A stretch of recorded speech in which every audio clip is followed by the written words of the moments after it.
pandemic, and there is a standoff in Washington over President Biden's $1.9 trillion COVID relief package. Democrats want it at all costs, and Republicans are questioning the president's promise to be bipartisan. CBS 4's Natalie Brand is in Washington with the latest. Natalie.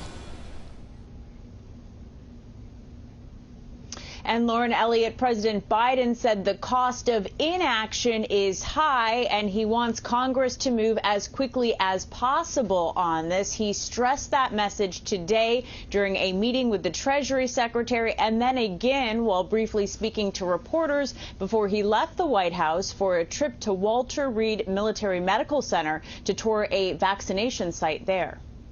President Biden, who traveled to Walter Reed Medical Center to meet with wounded service members, again expressed urgency for passing a COVID relief package.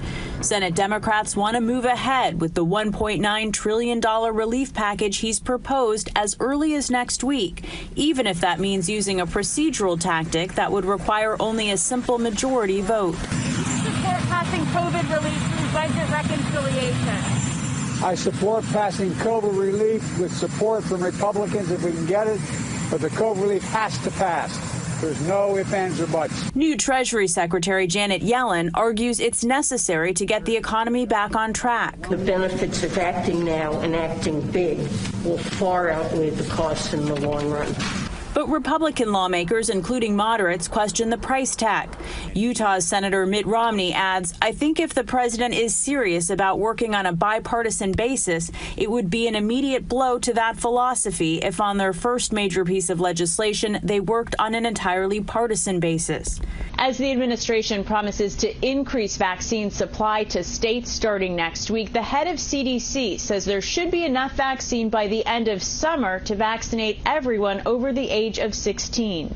The White House's COVID response team today singled out states that have vaccinated more than 10% of their adult population. Alaska, West Virginia, New Mexico, Connecticut, North Dakota, Oklahoma, and South Dakota.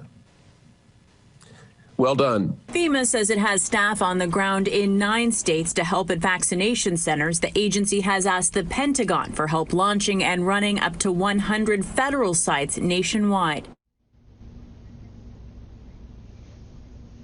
Now, Florida is not on the list of states with FEMA support on the ground as of yet, according to a list that we received from FEMA. Meanwhile, Senator Rick Scott sent a letter today to the Department of Health and Human Services with a list of questions for asking for more details about how the federal government will try to increase its vaccine distribution and response. And he also wants more information on how vaccines are being allocated to individual states. Lauren?